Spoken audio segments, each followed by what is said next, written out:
High friends, welcome to யாஷிகர். நம்மளோட Vijay TV, Sun TV அப்படின்னு சொல்லி ரொம்பவே சூப்பராக சீரியல்ஸில் கலக்கிட்டு இருக்க நடிகை ரீசெண்டாக ஒரு குழப்பத்துக்கு ஆளாகியிருக்காங்க. என்ன அப்படின்னா, அவங்க ஆளாகலை, அவங்கள வச்சு அவங்களோட ரசிகர்கள்லாம் குழப்பத்துக்கு ஆளாகியிருக்காங்க. என்னென்னா, நேத்திக்கு வந்து சிஎஸ்கே மேட்ச்க்கு வந்து போயிருக்காங்க. நம்மளோட தர்ஷனா, உங்கள் எல்லாருக்குமே தெரியும்.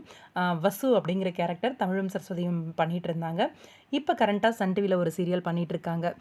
ரொம்பவே சூப்பர் ஹிட்டாக ஓடிக்கிட்டு இருக்கு சீரியலுமே. இன்றைக்கி அந்த ஷூட்டிங் ஸ்பாட்லேருந்து ஒரு வீடியோ ஒன்று ஷேர் பண்ணியிருந்தாங்க. என்னடா எங்கே பார்த்தாலும் வசுவோட ஃபோட்டோவாகவே இருக்கே, அந்த சிஎஸ்கே மேட்ச்சில் எடுத்த ஃபோட்டோவாகவே இருக்கே அப்படின்னு சொல்லி எனக்குமே ஒரு சந்தேகம் இருந்துச்சு. அவங்களோட இன்ஸ்டாகிராமில் வந்து நேத்திக்கு வந்து அந்த வீடியோ ஷேர் பண்ணியிருந்தாங்க. நானுமே பார்த்தேன். ஏதோ ஹெட்செட்டாக இருக்கும், இல்லைன்னா வந்து விசில் மாதிரி ஏதாவது இருக்கும் அப்படின்னு தான் நான் கெஸ் பண்ணேன். அதனால தான் நான் எதுவும் ஷேர் பண்ணல. அதே மாதிரி அந்த பிக்க வந்து அந்த வீடியோ ஷேர் பண்ண உடனே நிறைய பேர் வந்து அவங்களோட சோஷியல் மீடியாவில் வந்து ஷேர் பண்ணி வசுவுக்கு வந்து திருமணம் ஆயிடுச்சு அப்படிங்கிற மாதிரி ஷேர் பண்ணியிருக்காங்க போல இருக்கு. பாண்டி வந்து இன்னைக்கு ரொம்பவே கலாய்ச்சிட்டு இருந்தார் அவங்கள ஷூட்டிங் ஸ்பாட்டில் போட்டு.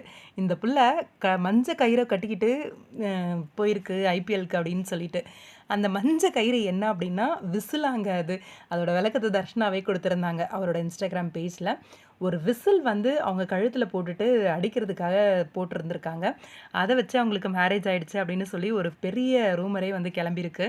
ஆனா அத நினச்சு டென்ஷன்லாம் ஆகல. ரொம்பவே கூலா ஷூட்டிங் ஸ்பாட்ல சிரிச்சுக்கிட்டே அந்த கழுத்துல இருந்தது விசில் அப்படின்னு சொல்லி ஒரு விளக்கத்த குடுத்துருந்தாங்க. ரொம்பவே ஃபன்னா தான் இருந்தது. ஆனா இந்த மாரி விஷயங்கள்லாம் அவங்களே அஃபிஷியலா ஷேர் பண்ணுவாங்க. இதெல்லாம் ஏன் தப்பா புரிஞ்சுக்கிறாங்க? ஒரு சின்ன தர்ஷனா ரகுவாவே இருக்கவே ரொம்பவே கூலா எடுத்துக்கிட்டாங்க அப்படின்னு தான் நினைக்கிறேன். வேற யாராவது இருந்திருந்தா இன்னைக்கு ஃபுல்லா இவங்கள பத்தி தான் பேச்சு போயிட்டு இருக்கு. அப்படி இருக்கும்போது டென்ஷன் ஆயிருப்பாங்க. உங்களோட கருத்து என்ன?